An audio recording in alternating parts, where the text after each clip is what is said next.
This morning, we are taking a trip back to the noughties, to when a romance dominated the tabloids, the relationship between pop star Britney Spears and dancer Kevin Federline. Please welcome Kevin Federline. Kevin Federline first stepped onto the scene as a dancer, busting a move alongside stars like Michael Jackson and Destiny's Child. But Federline would soon become a big name in his own right when he fell for his soon-to-be wife, Britney Spears, in 2004. How's your marriage? Awesome, thank you. Awesome. Their whirlwind romance ended in 2007, but the fallout from their relationship would continue for years to come. Kevin Federline is stepping in as a full-time father of two. The courts and the world will be watching. Well, now Kevin is sharing his side of the story in his new memoir, You Thought You Knew. He joins us now from Hawaii. Kevin, good morning to you. How are you guys? We're very well. Thank you so much for asking. Great to see you. Your story, as we heard there, started on the dance floor. So, pre your wife, Britney, what did it look like? The dancer life? Yeah. It was fun, that was a big moment for me. It was achieving dreams that, seemed out of reach at one point in my life, and being able to step into that and fulfill those was incredible. It really was such a great time. It showed me what I was capable of, and if I believe in myself and just keep pushing. It was really, really a good time. It was the exciting time. You're at the centre of it all. And of course, that was when you first crossed paths with Britney in a nightclub. We all got what I assume is probably a pretty curated version of what the first few years of your partnership looked like. What was it really like behind the scenes, those first few years with Britney? In the beginning, those first few years were great.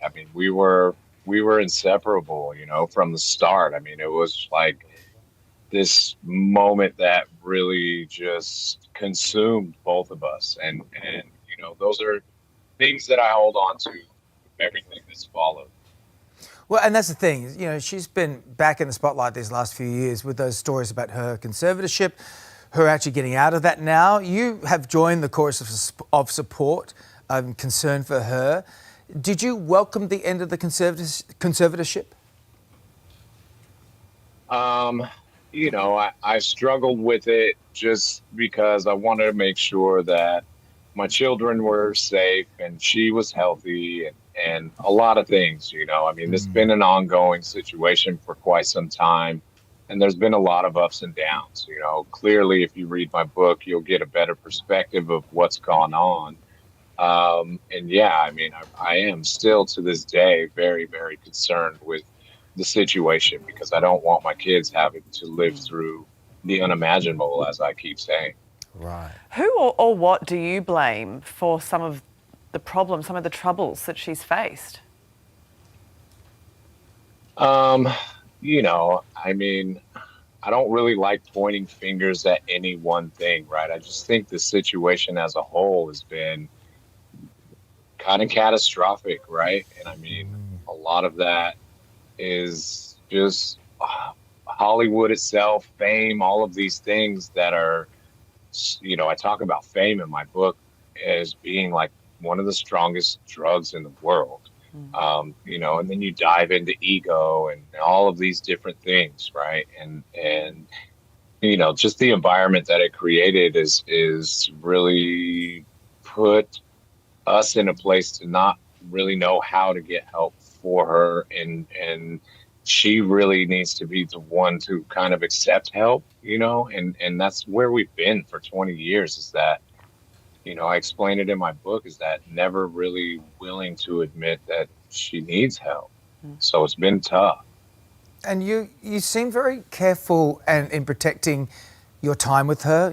This is the mother of your sons, and you seem really, and I think rightly so, trying to guard some of that.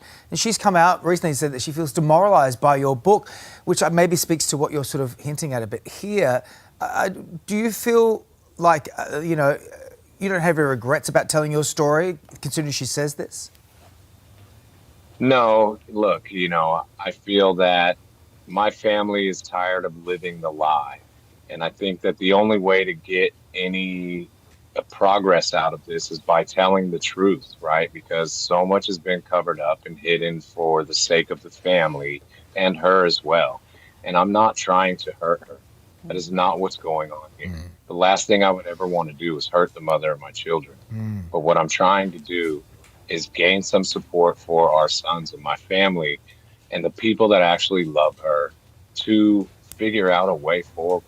Because right now, I think it's, the clock is ticking, and anybody that can see, what's going on, even from the outside, I mean, you can tell that there's a dire need for something to happen in this situation and try to get some positivity out of this. I mean, do you speak to her? I mean, are you in contact with her or through the boys at all? No, I have, my sons talk to me about everything. And I keep an open door policy for everybody in the situation. But as far as speaking with her, it's been years. So I haven't been able to have a conversation with her. And I really honestly don't know how that would go if I did. I mean, people kind of make it seem like it's been me against Brittany and Brittany against me this whole time. But that's not really the truth, right? And from my perspective, the truth is that I've only tried to help, and I'll continue to do that because I want to do right by my sons and my family. Yeah, well, I mean, none of this could have been easy for anyone involved, especially your boys. Do you mind me asking how they are? How are they coping? Yeah, they're doing good. Obviously they're worried and they care a lot about their mom. They love her to death. They want to have the relationship, with her that they have with so many other people in our family, and even on her side of the family. It's difficult. It really is. And I mean, thank God that I took the time, and my wife and so many people around the situation took the time to step back from the actual spotlight and raise them to be the best humans that they could be, because, without that support, I think it could have been a whole different situation. And moving forward, they're completely supportive of this. They want the truth out there. Like I said, the whole family is tired of living the lie and really, really want to do whatever's necessary to try and get help for her. You say living the lie. You said that a couple of times What do now. you mean by What do you that? mean by that? I mean, my life has kind of been told through a different lens, and all of these things that I talk about in my book, a lot of them are, this is the first time people are hearing it. So it's shocking, but these are things that have actually happened. And this is a very real book to me. It is a very real book. And what I'm saying is 100% true. And a lot of it's been covered up. And that's what I mean by living the lie, because you've been living the story that's been told from Brittany and everybody else. And that's just not the truth. And my family is come to a point now where it's like, I don't want my children living in the shadow of this. I want them to be able to live their lives and know that their father took a stand and finally came out and said what needs to be said. And hopefully that will lead to something positive for everybody. Well, Kevin Federline, we appreciate your Yeah. time. Thank you for joining us from Hawaii this morning. We appreciate it.